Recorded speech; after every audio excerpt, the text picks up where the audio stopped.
What's good? Welcome to the dojo, man. It's Nero the Ninja. Hope everybody's doing good, man. Staying safe out there as always. Shout out to everybody that is subscribed and is supporting. Thank you guys for the support as always, man. But we're still on the road to 10K subs, so if you're not subscribed, please go ahead and hit the subscribe button, man. But yeah, it's super late in the morning right now. It's 2:39 a.m. and yeah, I saw that my boy Young Don, my Jamaican brother, dropped a new video earlier, man. So yeah, and this is We Got Robbed in Broad Daylight. If this is a Jamaica story, I'll be able to relate. It wasn't in broad daylight though, it was at nighttime. So yeah, man, maybe one day I'll do a story time on that. I have a lot of stories, man. I've been thinking about create another channel where it's not gonna be like reactions and like probably like just talking and telling stories and stuff like that and stuff that happened in life, you know. But I've been thinking about it, and yeah, maybe I'll do that. But yeah, I have a lot of crazy stories, man. But let's hop into this, man. Especially growing up in Jamaica, man. There's a lot of stories I could tell from a kid growing up that would be super insane. But yeah, let's get it though. See what Don is Turns around, grabs my boy, the one who got his phone took, grabs him by the shirt, puts him up against the wall, pulls out a pocket knife, holds it to his stomach, and is like, "You don't want to do that."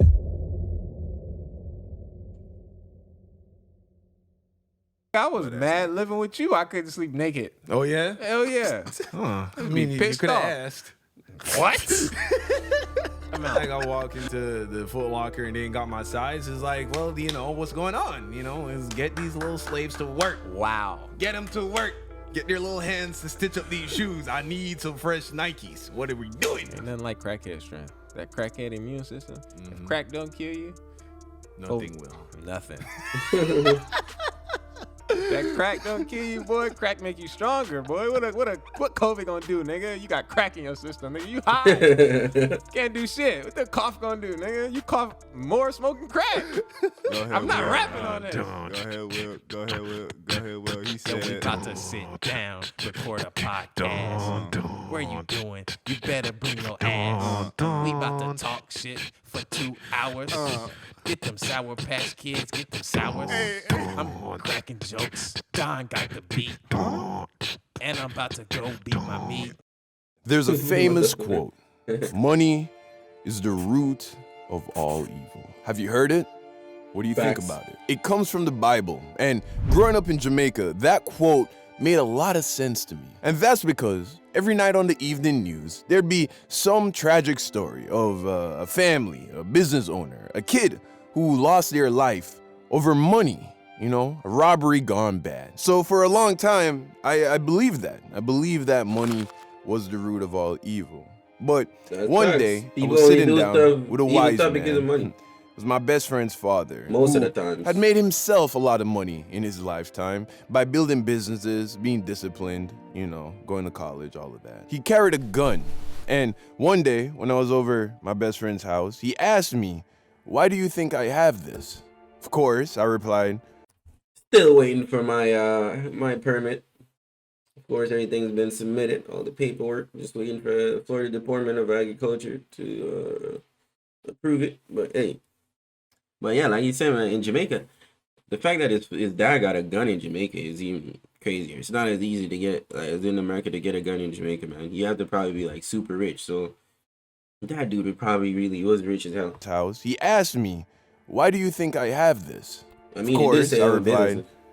To protect yourself. You know, he was a wealthy man. You know, people knew he was a wealthy man, and Jamaica's a dangerous place. And thinking I was smart, I threw the quote at him, you know, "Money is the root of all evil." He then said to me, "Chris, money is not the root of all evil. Money is what bought me this house. It's what buys you food. It's how your parents get you those video games you like to play. No, money is not the root of all evil. The lack of money is the root of all evil. Facts. Poverty. Yeah. That's why I Yeah, carry but it. also because all- too many money people comes with here don't have enough. And the only thing more dangerous than a man with nothing to lose is a man with nothing at all."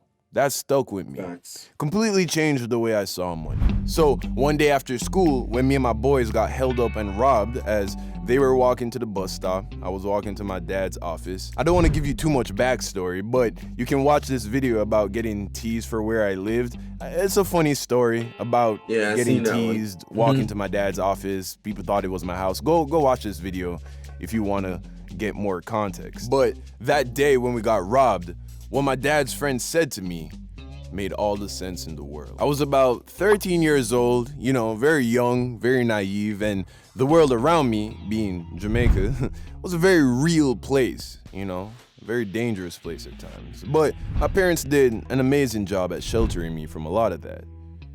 But no matter how hard your parents try, they can't protect you from the world forever. So I'm walking to my dad's office with two of my boys. You know, they're walking to the bus stop to take the bus to go home. So we're taking the usual route, and on the way to where we're going, we have to pass this other school. It was known as Quality Academics. It was basically a school you would go to if you failed high school. You see, in Jamaica, in order to go to college, you have to take this exam called CXC. I think they changed the name. But it's very similar to the SATs. So if you got poor grades on your CXCs, you wouldn't be able to get into a good university. In Jamaica, there are really only like 2. And we don't have this abundance of community colleges like you do here in America. So if you want to take another swing at getting into university, you pretty much have to redo your senior year of high school. But there isn't a way to do that in actual public school. So you have to go to one of these like do-over schools, and Quality Academics was one of those schools. Now, think about the kind of kids that completely fail high school, right? Of course, you have those who just, you know, struggle in school. You know, public school isn't always the best. But a lot of times, it's dudes that didn't take school serious because they were busy, you know, chasing girls, ditching class. A lot of times, there were dudes who gave a lot of trouble. Very often, these kinds of guys, you know, grew up in environments where they didn't have a lot, you know? They grew up in the hood, grew up in poverty. So what do you get when you mix a kid who grew up without a lot in an environment that is often violent, who feels the pressure of having to look like they have more than they really do so that they can climb the superficial social ladder that is high school culture? You get the 2 dudes that were posted up down the street in the cut looking for an easy lick. I saw them as we were walking up the street, and I could tell from a distance that these guys were no good. Back when I was going to school in Jamaica, there was a certain look that all the tough guys had, you know, the bad man look. Uniform was always iron crisp, shirt untucked.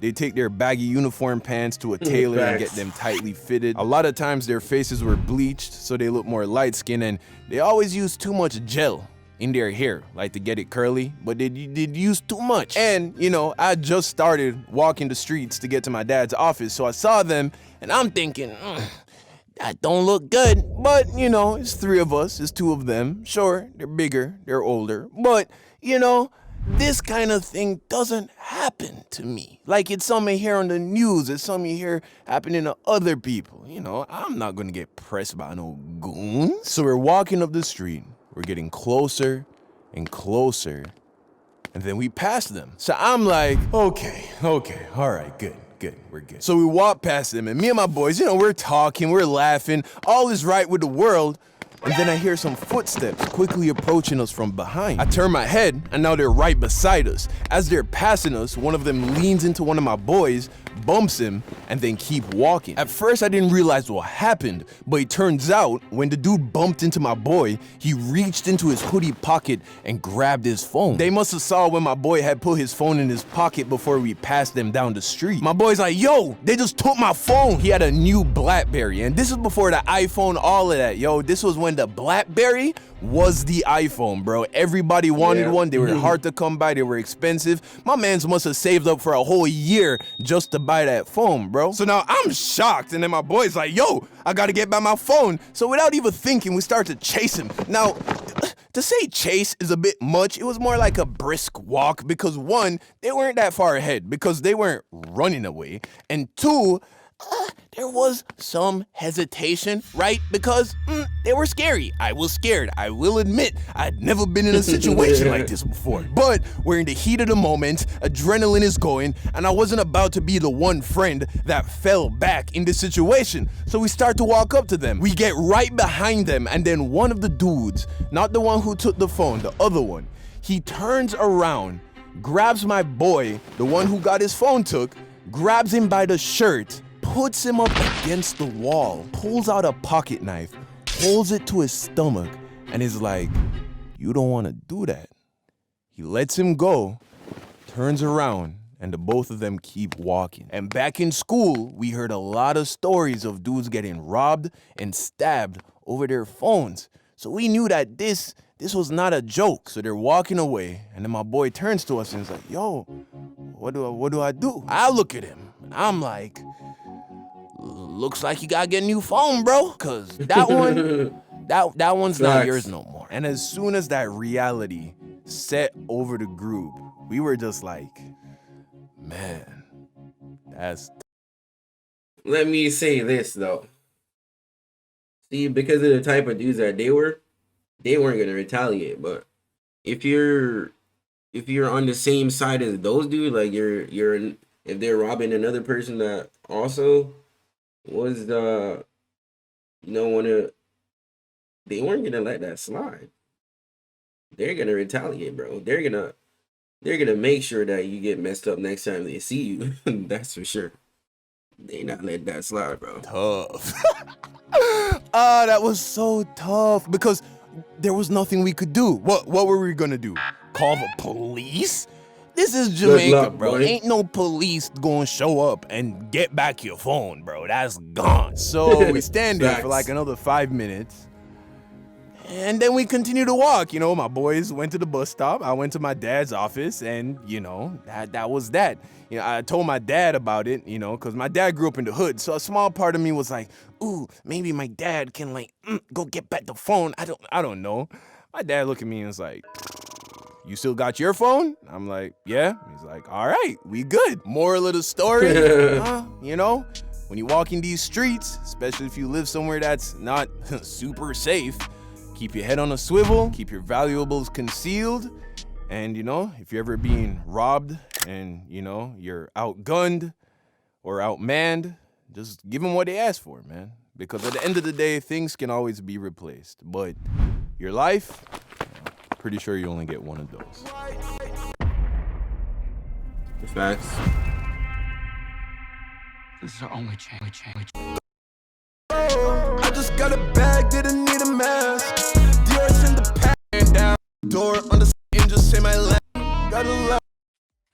Yeah, man. I was young Don the Sauce God, man. I thought it was gonna be like a crazier robbery story, but this one was cool too. I thought it was gonna be like dudes ran up in their house like in daylight or something like that. Kind of like my story, but mine was at nighttime, so yeah. But that's it, man. If you guys haven't subscribed yet, hit that subscribe button, man. Hit the like button. Let me know have you ever been robbed before. But I'm out of here. Peace.